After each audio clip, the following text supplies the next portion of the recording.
Amigos, ¿cómo le va? Muy buenas tardes. Bienvenidos a nuestro programa Zona X, Puerta a lo Desconocido. Los saluda Dante Ríos Tambini para ofrecerles nuestro programa el día de hoy, en el que vamos a tocar varios temas y tenemos invitados de lujo también. La semana pasada estuvimos tocando el tema sobre los sueños, qué nos traen estos sueños, cómo podemos nosotros ir identificando estos sueños. Los sueños nos revelan una serie de cosas extrañas, de vidas que no entendemos a veces de qué se trata.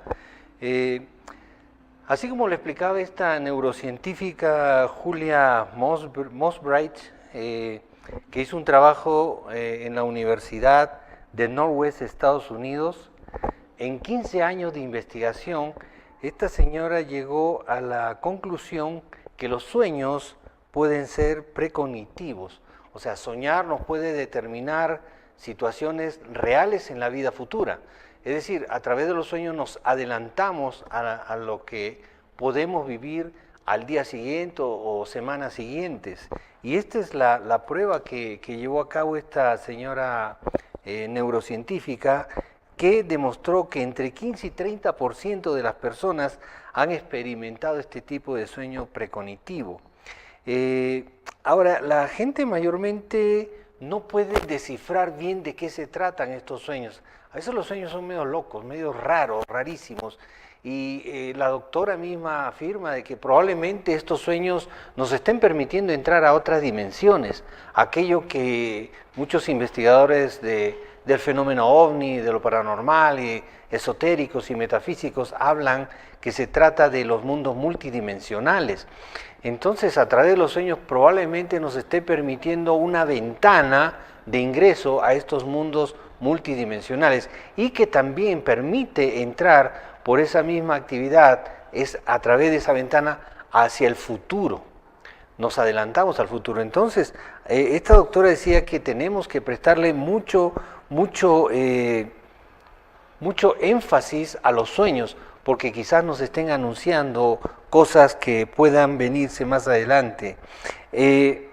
Ahora, hablando de los sueños, muchas personas que están al borde de la muerte, o sea, con esas experiencias cercanas a la muerte, han tenido sueños. Y mayormente los sueños que tienen estas personas son sueños relacionados con seres queridos que han fallecido. Hay experiencias también científicas por parte del doctor Christopher Kerr y su equipo. Este médico ha realizado muchas investigaciones referente a los sueños en visiones sueños y visiones que han tenido los moribundos, o sea, personas que han estado en esas experiencias que le llamamos cercanas a la muerte. Algunos han manifestado de qué se trata y otros simplemente qué se trata en ese mismo preciso momento cuando han estado lúcidos. Dicen, bueno, ahí está mi tío o está mi madre que ha venido a visitarme. Y dicen, pues no hay nadie, ¿de qué estás hablando? O si no, las personas han soñado, y estas mismas personas que están ya al pie de la muerte, desahuciados totalmente, han soñado y han dicho, bueno, ¿sabe qué? Anoche soñé con mi papá que me ha venido a visitar. ¿Tu papá? Sí, mi papá, pero mi papá ha muerto hace muchos años y me ha venido a visitar. Estas experiencias ha llevado a cabo este doctor Christopher Kerr y su equipo, que es director del Hospital Buffalo en New York, Estados Unidos. Miren, este doctor y su equipo ha entrevistado a más de 14,000 pacientes con enfermedades terminales y cuantificaron sueños y visiones de este tipo de pacientes, o sea, pacientes que ya estaban totalmente desahuciados. Ha sacado estadísticas sobre estas investigaciones de este médico, de estos 14,000 pacientes. La mayoría de pacientes informan al menos una experiencia final de la vida. Siempre han tenido alguna experiencia. El 72% soñaba con seres queridos fallecidos. El 59% soñaba con viajar a prepararse para marcharse, para morir. El 29% soñaba con los vivos y el 28% tuvo otras experiencias significativas. Ahora, estos sueños, los científicos mismos lograron definir que estos sueños los llevaba a estas personas que estaban en una situación terminal, las llevaban a una tranquilidad, a una paz, a una armonía, prácticamente se entregaban a la muerte con la visita de estos seres queridos o con los sueños que habían tenido. Investigadores descubrieron también que había una escala del 1 al 5, donde 5 es el nivel más alto de tranquilidad. En base a esta tranquilidad, los sueños con seres fallecidos le daba un nivel de 4.23, o sea, cerquita al 5%, ¿no? Y los sueños con la vida le daba a un porcentaje de 3.03. Quiere decir que el síntoma de tranquilidad que demostraban estas personas con los sueños, cuando se trataba de seres fallecidos que habían muerto, que habían desencarnado, les daba una tranquilidad casi total, como diciendo, bueno, alguien me va a recibir al otro lado. Entonces, estos médicos están tratando de demostrar que los fallecidos, en el momento antes de fallecer, tienen un encuentro con personas, familiares, fallecidos, que los están esperando al otro lado. Estos 14.000 pacientes han pasado esa prueba. Fíjense ustedes, hay un ejemplo, por decir, de una mujer llamada Mari, y de pronto esta mujer estaba en una situación terminal también, ya iba a morir. Y llega un momento en que la mujer se le ve que encoge los brazos y comienza a mecer a un bebé, y comienza a darle cánticos, y comienza a decirle al bebé, Dani, tienes que dormirte, hijito. Entonces la gente que estaba a su alrededor se quedaron sorprendidos de decir, ¿qué, Dani? ¿Quién es Dani? Y todos se preguntaban, ¿quién es Dani? Porque ella estaba meciendo un bebé, a su bebé aparentemente, y el resto lo estaba mirando, pero no tenía a nadie, pero ella estaba mirando al bebé con amor, con dulzura, y le decía Dani. Y había una hermana de ella en la pieza del dormitorio donde estaban, y la hermana dice, bueno, mi hermana perdió a un bebé en un aborto, y ese bebé se llamaba Dani, lo llamaron Dani. Entonces quiere decir que en ese momento en que ella estaba en una situación terminal, que ya le quedaban pocos días para morir, vino el bebé, fíjense ustedes, vino el bebé a los brazos de su madre y la tranquilizó, porque dice que luego de ahí ella se quedó súper tranquila. Yo recuerdo también, ya que estamos hablando de estas presencias de entidades espirituales, familiares que se acercan a las personas que van a morir, de acuerdo a los datos científicos que tenemos, estoy acordándome de un hecho de una tía que estaba ya en una situación también terminal. Y la tía, ella había tenido una serie de pasajes en su vida antes de lo que lo llevó a esa situación terminal. Entonces fue que se cayó, se golpeó, se rompió la cadera, etcétera de cosas, ¿no? Y la tía se ponía a conversar con alguien que estaba a su lado, y le hablaba y le comenzó a contar todo el proceso que había pasado desde que salió de su casa, se cayó, de ahí la llevaron al hospital, todo el proceso hasta ese momento. Y había pasado como 2 semanas del proceso, o un mes más o menos, o un mes. Y ella conversaba todos los días con alguien. Entonces le preguntamos que con quién estaba conversando. Y ella decía que hablaba con su papá. O sea, con el abuelo, hablaba. Y conversaba con él, y le estuvo contando toda la historia hasta el momento en que llegó a la clínica así delicada de salud, ya con una situación terminal.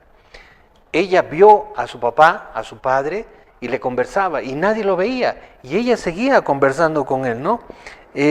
Por ejemplo, una señora también que tuve la oportunidad de atenderla, ella me contaba que, va a venir mi prima esta noche. O sí, le digo, tu prima sí, mi prima Rosa va a venir esta noche. Y la prima Rosa era la prima que había fallecido hace muchos años atrás. Pero toda la noche venía la prima Rosa a visitarla. Y ella, cuando eran como las 9 de la noche, ¿todavía no viene mi prima? No llega mi prima. Y estaba con eso. Y cuando de pronto ella veía, dentro de su estado mental, emocional, veía que alguien ingresaba a la casa, y era su prima Rosa. Hola prima, ¿cómo estás? Siéntate, toma asiento. Y se ponía a conversar con ella. Y no había nadie. Y yo he estado presente en ese momento. Entonces, es una cosa rarísima que las personas que, y esto da pie a lo que hablan los científicos, esta neurocientífica y estos médicos, el doctor Christopher Kerr, que es una eminencia, porque estamos hablando de un premio Nobel, no estamos hablando de cualquier médico. Ellos hablan de que hay presencia de seres queridos que nos están esperando, que han fallecido, nos están esperando en el momento en que nosotros estemos previos a la muerte.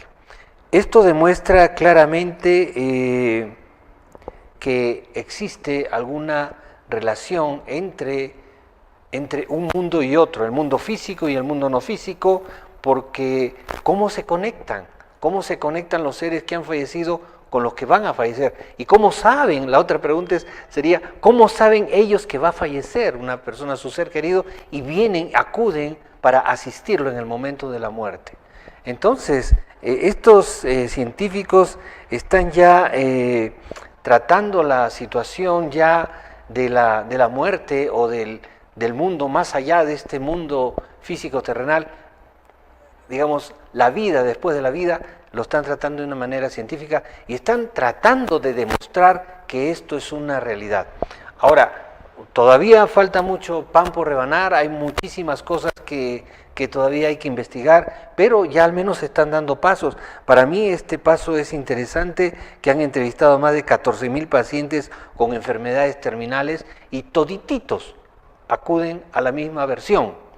Ha venido mi tía, ha venido mi primo, está mi papá acá, mi sobrino está acá, ha venido mi hermana, mi hermano, y son seres fallecidos que se están acercando en el momento en que estas personas están ya realmente ya en términos finales.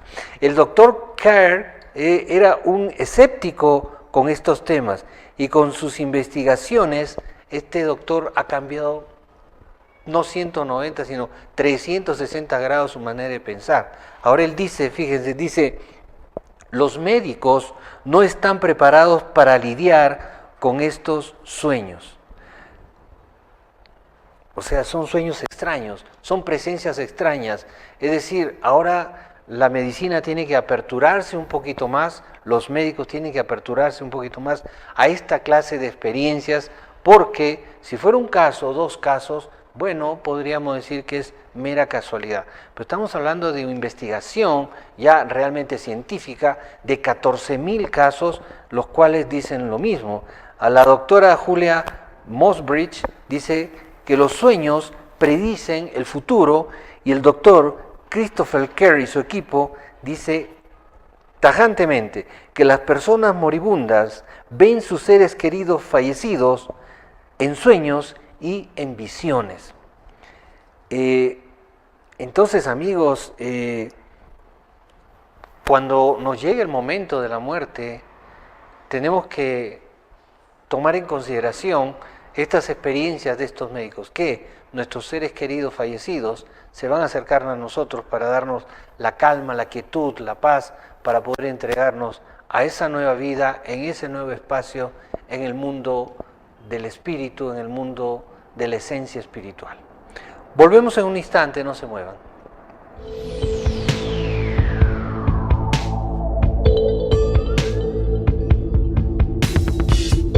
¿Algunas veces ustedes han tenido sensaciones de presencia de algo o de alguien, o han visto unas sombras pasar? ¿Han experimentado esto que se denomina fenómenos paranormales? Muchos a veces han visto por el rabito del ojo una sombrita y dicen, ¿qué cosa? Voltean y no hay nada, o no hay nadie, ¿no? ¿De qué se tratarían? ¿Podrían tratarse de fantasmas? ¿Estos fantasmas son buenos? ¿Son malos? A veces emiten olores, aromas, perfumes, olor a cigarro, te tocan y a veces parece que sintieran emociones porque como que quieren hacer algo desesperados. Los escépticos, por supuesto, dicen que esto no existe, que esto no es verdad, que es una actividad atmosférica o geotérmica, estrés de la persona, falta de oxígeno, Bueno, no creen en nada, ¿no? Pero ¿existen realmente los fantasmas? Hay mucha gente que sí ha hablado, que han visto sombras, han sentido aromas, olores, los han tocado, los han empujado, porque muchos de estos llamados fantasmas tienen la particularidad de poder hacer movimientos de objetos en lo físico. Se las ingenian de alguna manera. Pero claro, los escépticos dicen que ese es puro cuento, ¿no? Pero hoy en día, amigos, si nosotros tenemos cámaras de video, tenemos cámaras fotográficas de alta sensibilidad que nos dan esa posibilidad de grabar y filmar a estos llamados fantasmas, ¿nos queda aún la duda? Bueno, el día de hoy le hemos traído un video bien interesante sobre un fantasma que parece ser un niño en una casa, mejor dicho, en un patio de Inglaterra. Ahí estamos viendo el video, fíjense ustedes. ¿Ven esa sombrita que corre, va y viene, va y viene? Ok, ese es un niño, porque tiene el tamaño del niño y parece que sus movimientos son de un niño. Y por la estatura, el tamaño, la dimensión que tiene. Este es un fantasma en un jardín, ¿no? Resulta que esto lo tomó la señora Amanda Papadopoulos, de 39 años. Estaba en su casa con sus dos hijos de 4 y 6 años, cuando vio esta figura extraña flotando alrededor del jardín, en Eagle, en el condado inglés de Lincolnshire. Ahora, lo curioso de esto, fíjense, su esposo Paul, de 47 años, recibió en su trabajo una notificación de la empresa de seguridad Nest diciendo, o sea, la empresa de seguridad es la de las cámaras de seguridad, y esta empresa le dijo en el documento que algo había sido grabado en la cámara en el jardín. ¿Qué es esta imagen que estamos viendo? Amanda miró estas imágenes en su ordenador este pasado martes y vio la aparición fantasmal dando vueltas y columpiándose en el tendedero antes de desaparecer sin dejar rastro sobre el techo del edificio. Esta presencia extraña que estamos viendo parece tener pies, es un poco transparente en algunas partes de su estructura, se pasea por el jardín y luego pasa por una especie de cobertizo, luego se desvanece repentinamente solo para reaparecer en la puerta trasera de la casa y para de pie contra la puerta. Fíjense ustedes, es bien interesante. Esto desaparece obviamente de la cámara.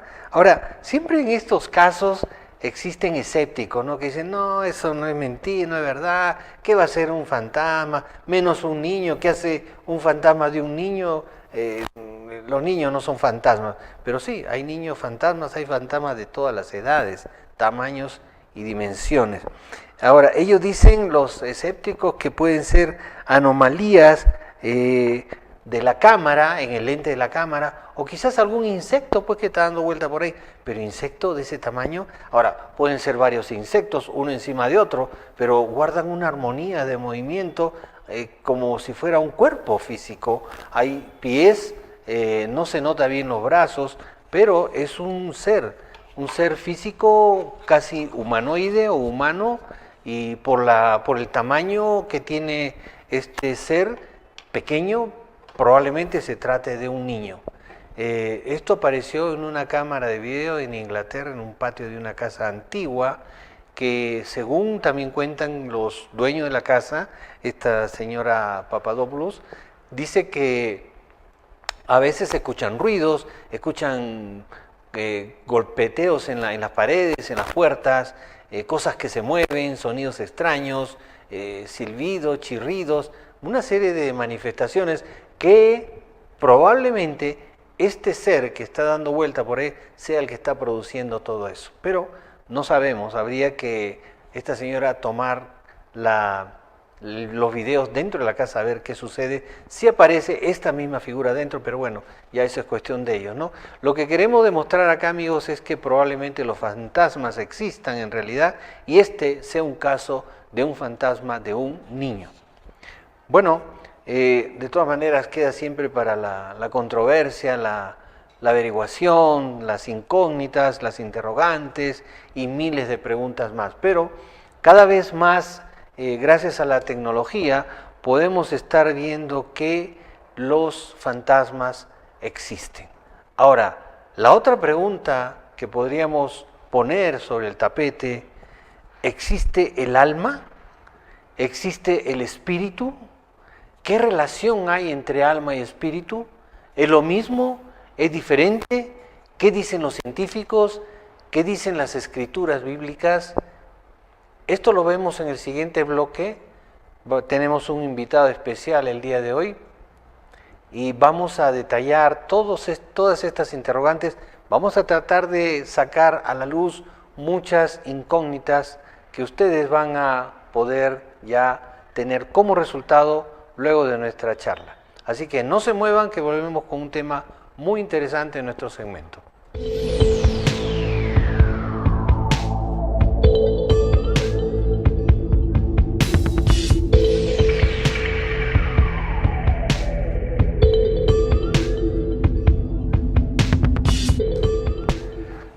Amigos, como les habíamos prometido hace un instante, estamos aquí en presencia del doctor Renzo Sánchez Gambetta, gran amigo, quien ha venido a compartir con nosotros este tema tan interesante sobre el alma y el espíritu. Renzo, bienvenido.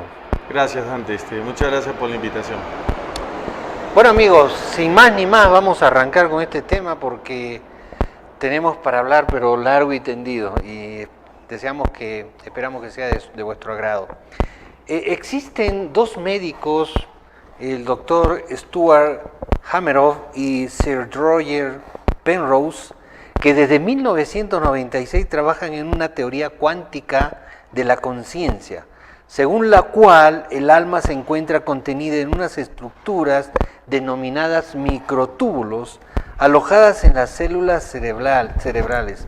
Este doctor Stuart Hameroff pertenece al Departamento de Anestesiología, Psicología, es directivo del Centro de los Estudios de la Conciencia en la Universidad de Arizona, Tucson, Estados Unidos. Y su colega, Sir Roger Penrose, es físico matemático en la Universidad de Oxford, en el Reino Unido. Esta idea que tienen estos médicos, Renzo, nace de una premisa, que el cerebro es una computadora. Exactamente, Dante, sí. Puede ser visto el cerebro como una computadora biológica prácticamente. Exacto. Ahora, en base a esta idea, ¿cómo funcionaría esto? ¿Podrías explicarnos un poquito? Claro, lo que pasa es que hay toda una corriente científica, dentro de ellos, no recuerdo ahorita el nombre, un científico ganador del premio Nobel por haber descrito al ADN allá por el año 50 y tantos o 60 y tantos, dentro de todos estos científicos en donde están tratando de probar la existencia del alma, o de lo que se llamaría alma humana o conciencia humana, ¿no? Que tiene muchos sinónimos. Esto muy independientemente de la religión también, ¿no? Mira, acá hay algo interesante que dicen estos médicos. Dice que con 100 billones de neuronas cuyas conexiones sinápticas actúan como redes de información. Por eso que el cerebro es una computadora biológica. Sí. Es increíble. Mira, también hay un documental por Science Channel que estuve chequeando del doctor Hameroff, donde declaró lo siguiente. Mira lo que dice: el corazón deja de latir, la sangre deja de fluir, los microtúbulos pierden su estado cuántico, la información cuántica en los microtúbulos no se destruye, no puede ser destruida, simplemente se distribuye y se disipa por el universo. Y añadió además que si el paciente es resucitado, esta información cuántica puede volver a los microtúbulos y el paciente dice: tuve una experiencia cercana a la muerte. Sin embargo, si el paciente muere, sería posible que esta información cuántica existiera fuera del cuerpo indefinidamente como un alma. Sí, efectivamente. Lo que pasa es que la parte cuántica ahora se llama ¿Qué pasó? ¿Se fue?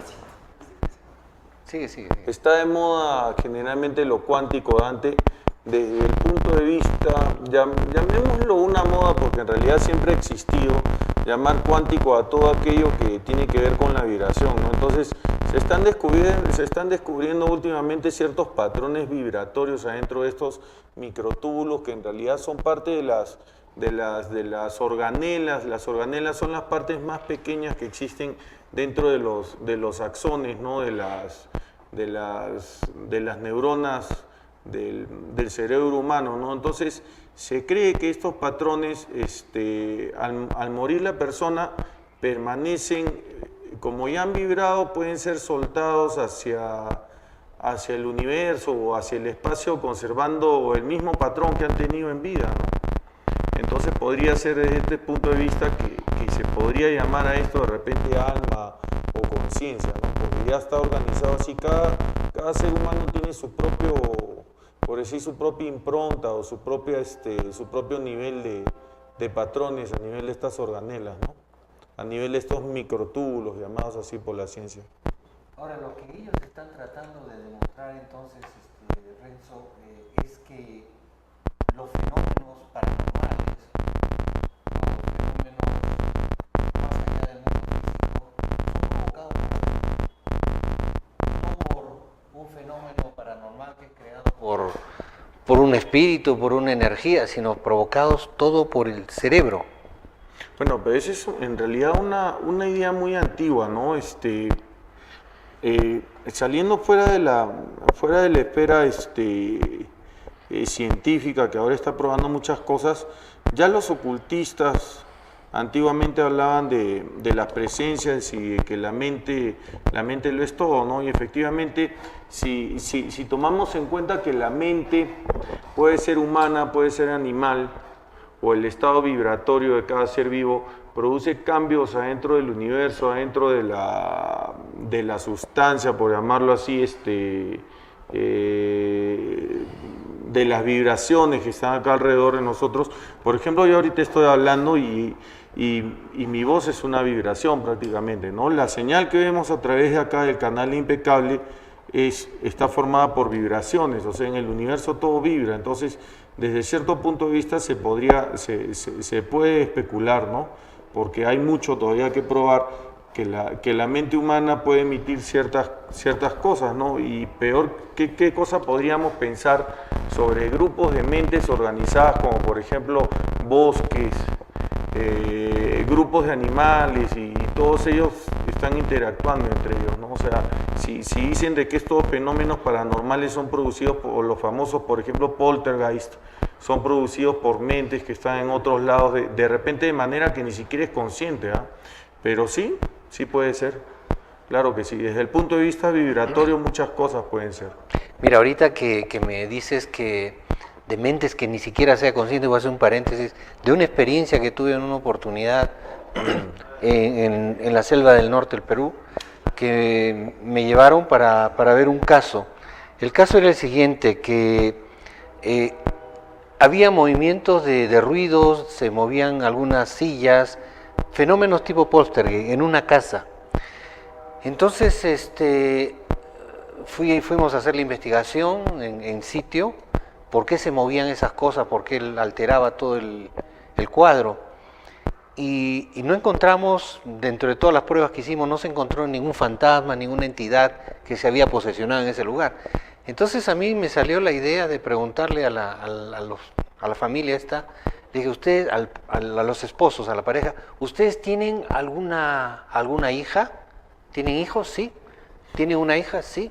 ¿Qué edad tiene la niña? Tiene 14 años. Le dije, entonces, estas manifestaciones que ustedes sienten acá, ¿se presenta con mucha continuidad? No, me dice, a veces es 2 veces al mes, 1 vez al mes. Entonces le pregunté, ¿ustedes me pueden dar más o menos cuándo ha sido esos fenómenos? Y me comenzaron a dar fechas. Entonces yo le digo, ¿pueden llamarla a la niña? Y traen a la niña ya menstruaba normalmente. Y le pregunto a la niña, ¿cuándo son tus días de tu regla, de tu ciclo menstrual? y me comienza a dar las fechas y cruzo la información con las fechas que me habían dado de las manifestaciones paranormales y coincidía con lo de la niña. Entonces les dije a ellos que hagan un seguimiento cuando se presentaban estas manifestaciones y era justamente en las fechas en que la niña tenía su ciclo menstrual. Y esta es una manifestación, bueno, el ciclo menstrual es una fuerza energética, Claro. es un cambio hormonal, un cambio electromagnético, obviamente. Entonces esta niña involuntariamente, a eso iba, involuntariamente provocaba esta fenomenología. Fíjate qué curioso.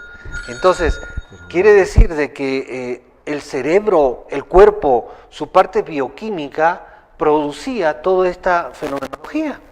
Entonces, algo así se cruza con esta información de estos científicos y con lo que estamos hablando el día de hoy, mi querido Renzo, sobre la parte cerebral, esta mente poderosa que tenemos, podría generar, esta situación bioquímica podría generar fenomenologías, fenomenologías espirituales, de espíritu, de entidades, y podríamos hablar del alma y del espíritu. Fíjate, hay un científico de nombre Francis Crick, premio Nobel y profesor de ciencias neurológicas del Instituto Tecnológico de California, Christopher Koch.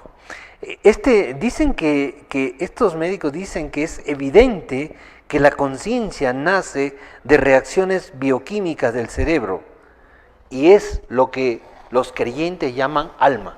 Fíjate hasta dónde están llegando, hasta dónde está llegando la ciencia. Sí. Esto rompe los esquemas, ¿eh? A mí me rompió los esquemas porque yo soy un investigador de estos temas paranormales y este tema de la niña de aquí del norte selvático peruano, que me comprobó muchas cosas a mí, extrañas, y que no he vuelto a ver otra experiencia porque tampoco he tenido la oportunidad de asistir a ese tipo, pero esto lo saco como un extracto que me has hecho acordar ahorita cuando hablaste de manifestaciones involuntarias. Entonces puede ser de que se escape la energía de una manera. Yo me acuerdo que viajaba a Huaraz mucho, cuando estaba muy jovencito, y en Huaraz había un cargo de energía tremendo.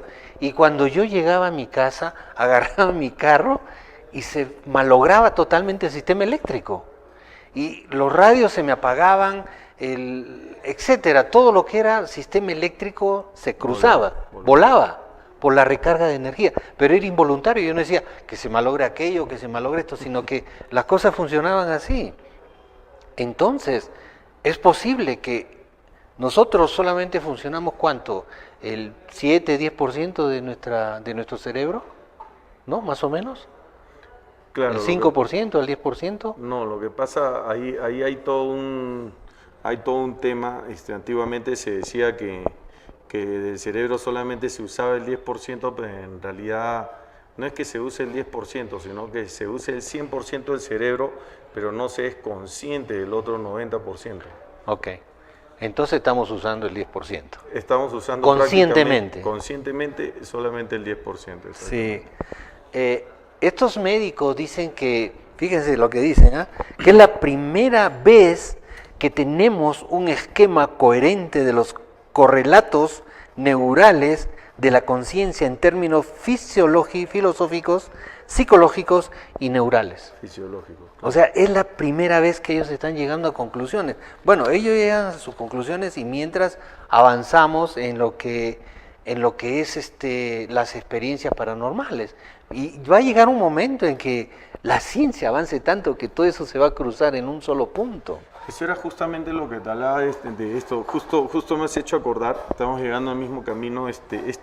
Krug, este es el premio Nobel que te estaba diciendo antes, que está, según él, demostrando de que el alma humana en realidad es de generación netamente humana y no tiene nada que ver con el alma a la que se refiere la religión, ¿no?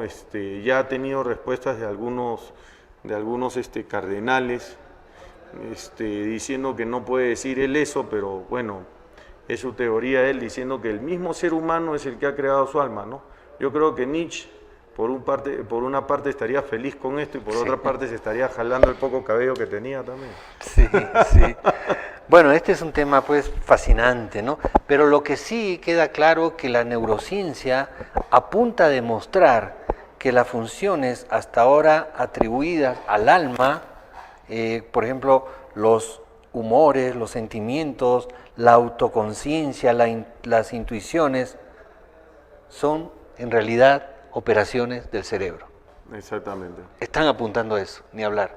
Pero de todas maneras, siempre nosotros vamos a tratar de seguir ahondando en este tema profundo y en el siguiente segmento, amigos, vamos a hablar con el doctor Renzo, vamos a hablar sobre el alma y el espíritu. ¿Qué dicen las escuelas? ¿Cuál es qué o qué es qué? ¿Es lo mismo? ¿Son diferentes? ¿Qué dice el hecho bíblico? No se muevan, que viene algo muy interesante.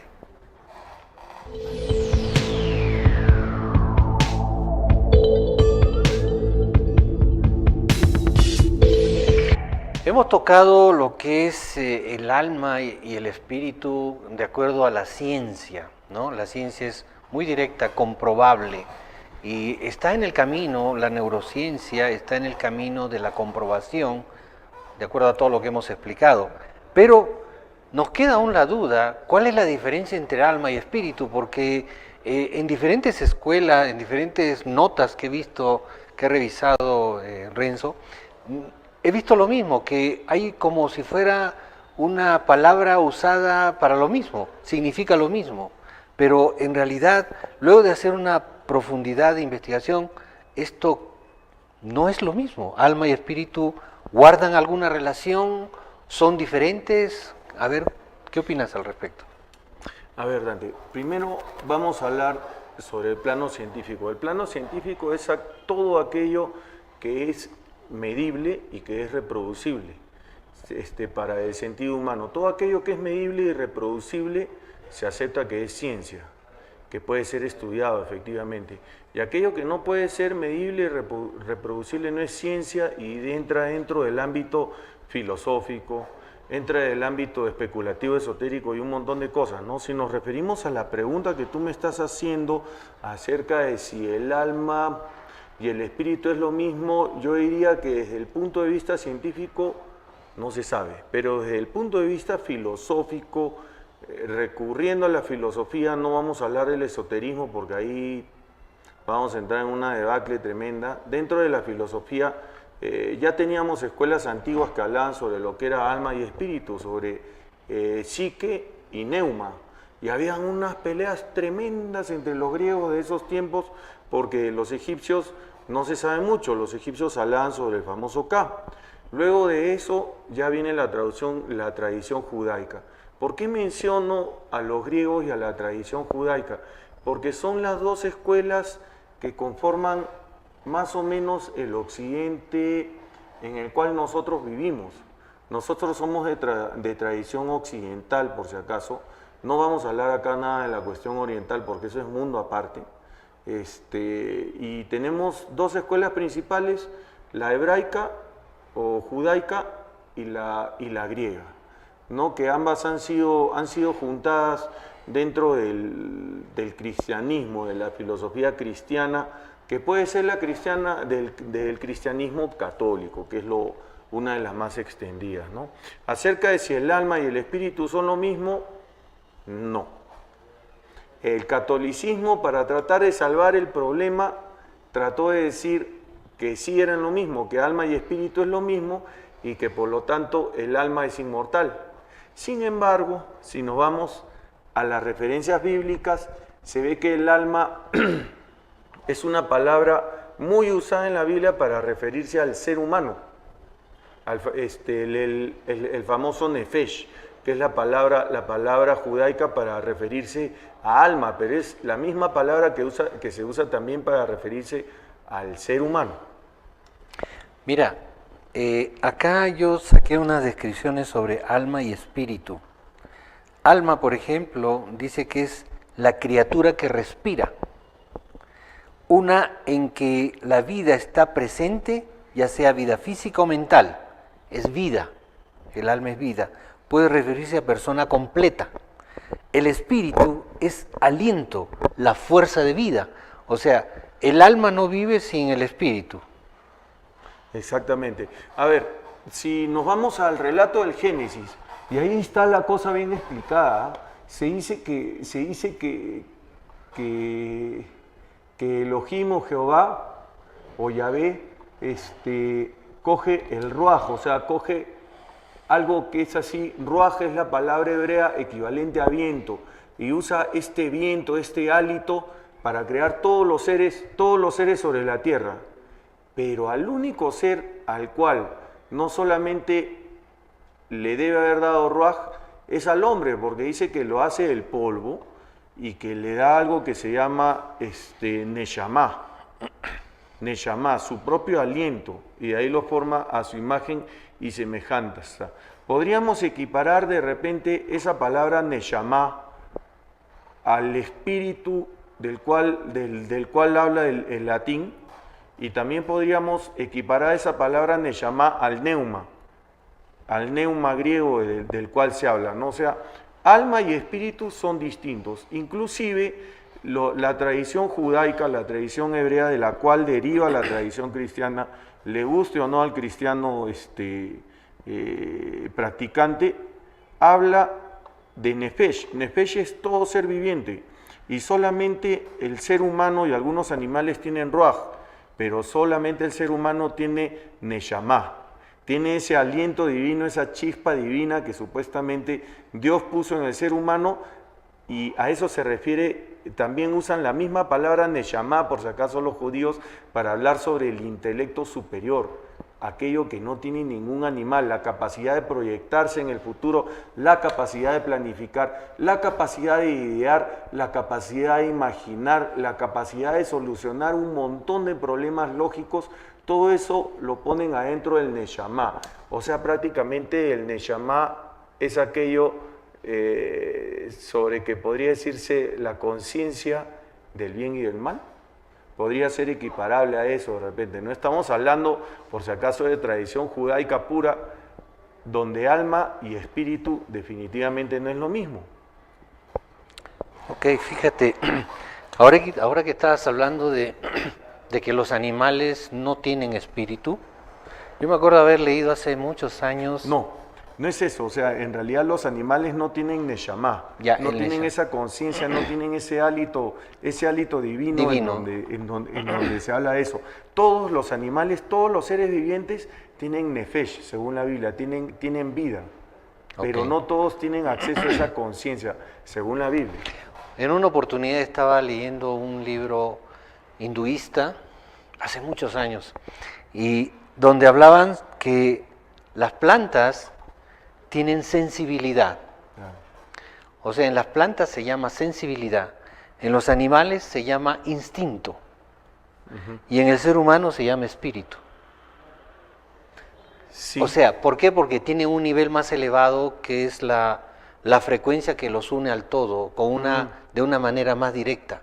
No así el animal, que son nuestros hermanos inferiores, y los vegetales. Y eso lo describe la filosofía hinduista, ¿no? Claro, gracias a esta neshama, o a esta conciencia, o a este llamado espíritu, que después lo vamos a ver en un gráfico bien interesante, es que el ser humano puede tener acceso a planos más superiores.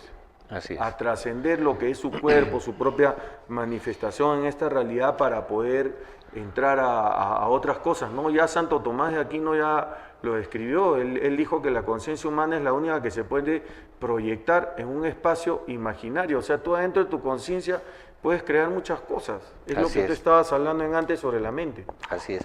Mira, ahí tenemos el cuadro, Renzo, si podrías explicarlo un poquito a nuestra audiencia, por favor. Claro que sí. Este es un cuadrito que es un resumen, diseñado por mí, en donde vemos a la fuente, a la origen, en todo, ¿no? Estas son cosas, por si acaso, que son filosóficas, no son tan probadas por la ciencia, ¿no? La ciencia quiere probar solamente lo que está dentro de la parte de la esfera del ser humano, que es lo más cercano que tenemos. Pero se dice que la fuente alimenta a un espíritu universal, que el cristianismo llama Espíritu Santo, porque dentro del judaísmo no existe el concepto de Espíritu Santo, ¿no? Entonces, supuestamente este Espíritu Santo es el hálito, este hálito de vida que el Señor infunde en el ser humano, y ahí tenemos a la Neshama, tenemos el Ruach y el Nefesh, que son los aspectos del alma humana según el judaísmo.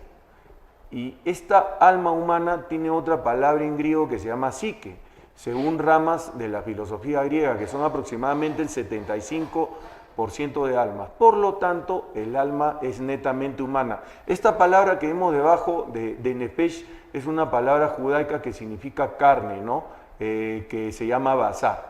Ahora, dentro de la esfera azul, ese es el espíritu que es independiente al espíritu humano. Dentro de este espíritu podríamos llamarle el famoso Espíritu Santo, según el cristianismo, ¿no?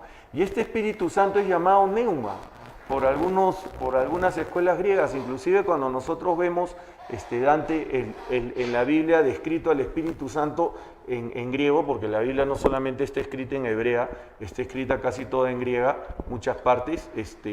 La palabra para Espíritu Santo es Agios Neuma, o sea, Espíritu Santo. Una discusión tremenda de ahí. Estamos hablando de escuelas filosóficas antiguas y no se les ocurre mejor palabra para tratar de hacer entender a la gente de esta época el concepto de Espíritu Santo como neuma. Y ahí es donde empieza el problema. Alma y espíritu son distintos en cualidades, pero esta neshama, esta intersección entre el ser humano, este hálito divino que está ahí, podría ser llamado de que el alma es inmortal. Podría decirse que el alma es inmortal. Se refieren a esta parte llamada neshama. Estamos hablando de cuestiones filosóficas. La ciencia obviamente sigue detrás de esto, uno de los grandes enigmas de la humanidad. Y yo creo que con el tiempo en algún momento lo van a descubrir, ¿no? ¿Qué cosa es? O sea, ¿es el mismo ser humano el que genera su propia alma?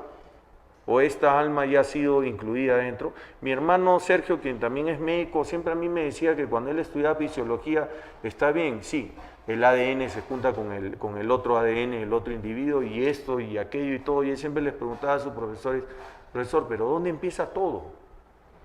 O sea, ¿qué es lo que empieza a ese ser vivo? ¿Qué es lo que le da la vida a ese ser vivo? O sea, simplemente que se juntó el ADN con ADN y empezó una electricidad. ¿Y quién empezó la electricidad? ¿Y dónde empezó la primera electricidad? Y entonces ahí empezaríamos a hablar sobre el término espíritu, ¿no? El espíritu es universal, se dice. Hay un gran dicho que dice, el espíritu es universal y el alma es individual. Acá hay una controversia que vamos a tratar de aclararla un poco hasta donde se pueda. ¿Cuál de los dos es inmortal, el alma o el espíritu? Fíjate, acá hay un dato que encontré en Juan 4:24 en el hecho bíblico, que dice lo siguiente: el espíritu es esa parte de nosotros que Dios faculta para que lo conozcamos y le adoremos, la parte de la humanidad que conecta con Dios siendo Él mismo espíritu. O sea, si nosotros pensamos que el alma es inmortal, entonces este pasaje bíblico no cuadra, ¿no? Porque acá lo que dice que lo que te acerca a Dios, lo único que camina con Dios es el espíritu. Y entonces, ¿dónde queda el alma? Si el alma es inmortal, sería el alma el que caminara con Dios, no el espíritu. Lo que pasa es que nosotros los seres humanos somos muy personalistas. Y es lógico que lo seamos porque yo necesito sobrevivir en este sitio. Necesito sobrevivir en el mundo. Y al necesitar sobrevivir en el mundo tengo algo que se llama ego. Y ese ego es mi personalidad. Vendría a ser lo que es el Ruach y parte del Neshama primitivo, que supuestamente, según el judaísmo, Dios imbuye en mí.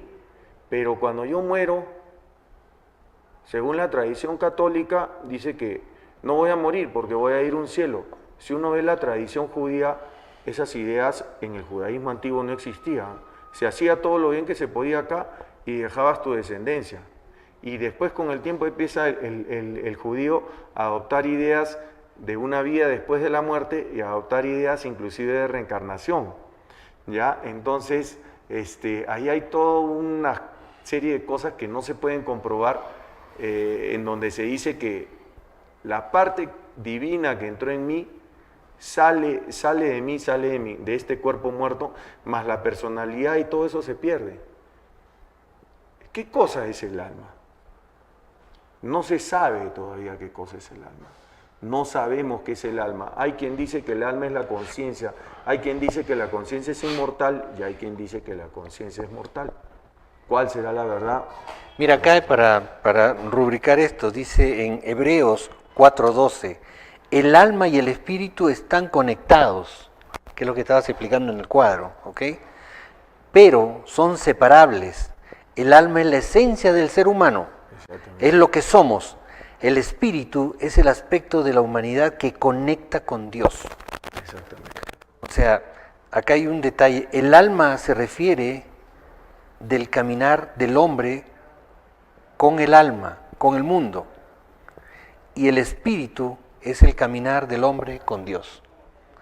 Exacto.